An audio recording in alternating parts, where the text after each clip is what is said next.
നമസ്കാരം. മലങ്കര സഭാ തർക്കത്തിൽ വളരെ സജീവമായ ഇടപെടലുമായി ഇപ്പോൾ NDA രംഗത്തെത്തിയിരിക്കുകയാണ്.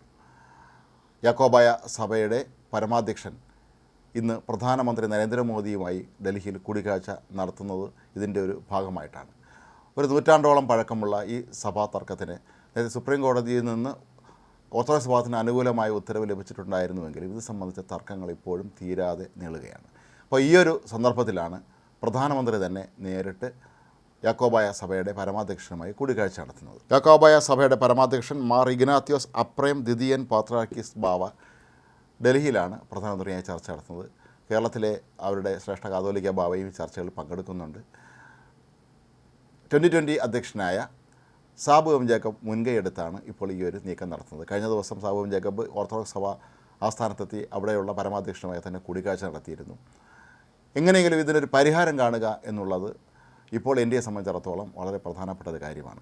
പ്രധാനമന്ത്രിയുടെ ക്ഷണം ലഭിച്ചതിനെ തുടർന്ന് തൻ്റെ ഓസ്ട്രേലിയൻ പര്യടനം റദ്ദാക്കിയാണ് പാത്രിക സഭയുടെ പരമാധ്യക്ഷൻ ഇന്ത്യയിലേക്ക് എത്തുന്നത്.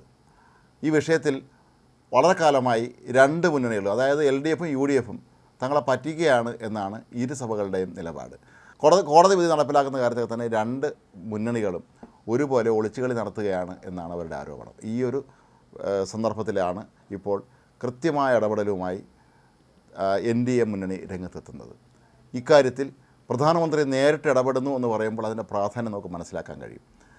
അടുത്ത് നടക്കാനിരിക്കുന്ന നിയമസഭാ തെരഞ്ഞെടുപ്പിലും പിന്നീടുള്ള പാർലമെൻറ്റ് തെരഞ്ഞെടുപ്പിലുമൊക്കെ തന്നെ യാക്കോബായ ഓർത്തഡോക്സ് സഭകളെ ഒപ്പം നിർത്താനാണ് ഇപ്പോൾ NDA നീക്കം നടത്തുന്നതാണ് പറയപ്പെടുന്നത്. അതിൻ്റെ ഒരു ഭാഗമായിട്ട് തന്നെയാണ് ഇത്തരത്തിലുള്ള ഒരു സജീവമായ ഇടപെടലുമായി പ്രധാനമന്ത്രി തന്നെ നേരിട്ടെത്തുന്നത്. കത്തോലിക്ക സഭയുമായി BJPക്ക് വളരെ നല്ല ബന്ധമാണുള്ളത്.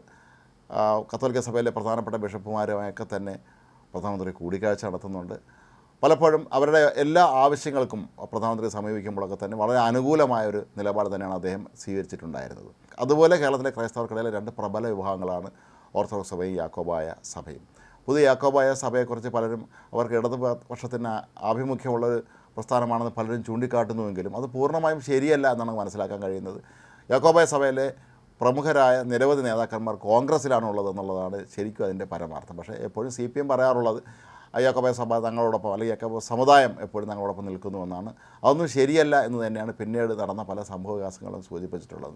ഓർത്തഡോക്സ് സഭയെ സംബന്ധിച്ച് അവർക്ക് സുപ്രീം കോടതി ഉത്തരവ് നടപ്പിലാക്കേണ്ടതുണ്ട് എന്നുള്ള കാര്യത്തിൽ അവർ നിർബന്ധം തന്നെയാണ് പുലർത്തിയിരുന്നത്. പക്ഷേ ഒരു സർക്കാരുകളും ഇതൊരു മതപരമായ വിഷയമായതുകൊണ്ട് തന്നെയായിരിക്കും തങ്ങളെ ഇത് ദോഷകരമായി ബാധിക്കുമോ എന്ന് കരുതി വലത് മുന്നണികൾ അവരുടെ സർക്കാരുകളൊക്കെ തന്നെ ഇതിൽ നിന്ന് ഒഴിഞ്ഞു മാറുന്ന ഒരു പ്രവണതയാണ് കാണിക്കുന്നത്. അപ്പോൾ ഏതായാലും ഇക്കാര്യത്തിൽ പ്രധാനമന്ത്രിയെ കൊണ്ട് തന്നെ നേരിട്ട് ഇടപെടുത്തിക്കുകയും ഇതിനൊരു പരിഹാരം കണ്ടുപിടിക്കുകയും ചെയ്തു കഴിഞ്ഞാൽ അത് തങ്ങൾക്ക് തിരഞ്ഞെടുപ്പിനേറെ ഗുണം ചെയ്യും എന്ന് തന്നെയാണ് BJP നേതൃത്വം കരുതുന്നത്. അതിന് വളരെ സന്ദർഭത്തിന് യോജിച്ച രീതിയിൽ സാബു എം ജേക്കബ്, അദ്ദേഹം യാക്കോബായ സഭ അംഗമാണ്, സാബു എം ജേക്കബും ഈ മുന്നണിയുടെ ഭാഗമായി മാറിയതോടുകൂടി ഇനി ചർച്ചകൾക്ക് ഒരു വേഗം ഉണ്ടാകും എന്ന് തന്നെയാണ് BJP നേതൃത്വം കരുതുന്നത്. പ്രധാനമന്ത്രിയായി നടക്കുന്ന ചർച്ചകളിൽ പ്രധാനപ്പെട്ട ഒരു തീരുമാനം ഉണ്ടാകാനുള്ള സാധ്യതയുണ്ട്. പക്ഷേ ഓർത്തഡോക്സ് സഭാ പ്രതിനിധികൾ ഈ ചർച്ചയിൽ പങ്കെടുക്കുന്നില്ല.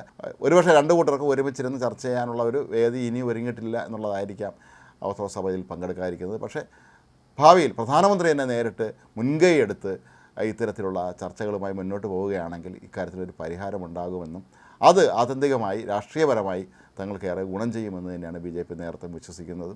അതിൻ്റെ കൂടി ഭാഗമായിട്ടാണ് പ്രധാനമന്ത്രി പാത്രിയാർക്കീസ് ബാവയുമായി തന്നെ കൂടിക്കാഴ്ച നടത്തുന്നത്. നേരത്തെ കേരളത്തിലെ കത്തോലിക്ക സഭയുമായി ബന്ധപ്പെട്ട കാര്യങ്ങളൊക്കെ തന്നെ മന്ത്രി ജോർജ് കുര്യൻ വളരെ സജീവമായി ഇടപെടുന്നുണ്ട്. അവരുടെ ആവശ്യങ്ങളും അവരുടെ പ്രതിനിധി എന്നുള്ള നിലയിലൊക്കെ തന്നെ ആ സമുദായത്തിൽ നിന്നുള്ള ഒരു അംഗം എന്നുള്ള നിലയിൽ അദ്ദേഹത്തിന് ഒരുപാട് കാര്യങ്ങൾ ചെയ്യാൻ കഴിയുന്നുണ്ട്. രാജ്യത്തെ കത്തോലിക്ക സഭയെ സംബന്ധിച്ചിടത്തോളം അവർക്ക് രാജ്യത്തുടനീളം നിരവധി വിദ്യാഭ്യാസ സ്ഥാപനങ്ങളും അതുപോലെ ആശുപത്രികൾ ഉൾപ്പെടെയുള്ള ഒരുപാട് സ്ഥാപനങ്ങൾ അവർ നടത്തുന്നതാണ്. പക്ഷേ കേന്ദ്ര സർക്കാർ എല്ലാ കാലത്തും അവരോട് വളരെ അനുകൂലമായൊരു നിലപാട് തന്നെയാണ് ഇപ്പോൾ സ്വീകരിച്ചിട്ടുള്ളത്. പ്രധാനമന്ത്രിയെ സംബന്ധിച്ചിടത്തോളം അദ്ദേഹവും അവരുമായി നല്ല ബന്ധം പുലർത്താനാണ് എപ്പോഴും ആഗ്രഹിക്കുന്നത്. ഏതായാലും ഇന്നത്തെ ഈ ഒരു കൂടിക്കാഴ്ച കേരള രാഷ്ട്രീയത്തിൽ വലിയൊരു വഴിത്തിരിവാകും എന്നുള്ളത് തന്നെയാണ് NDA വിശ്വസിക്കുന്നത്. അതിനായി സാബു ജേക്കബ് തന്നെ മുൻകൈയെടുത്ത് എത്തുമ്പോൾ ഇതിനൊരു ഫലപ്രാപ്തി ഉണ്ടാകും എന്ന് തന്നെയാണ് NDAയും പ്രത്യേകിച്ച് കേരളത്തിലെ പ്രമുഖരായ BJP നേതാക്കളും എല്ലാം തന്നെ വിശ്വസിക്കുന്നത്.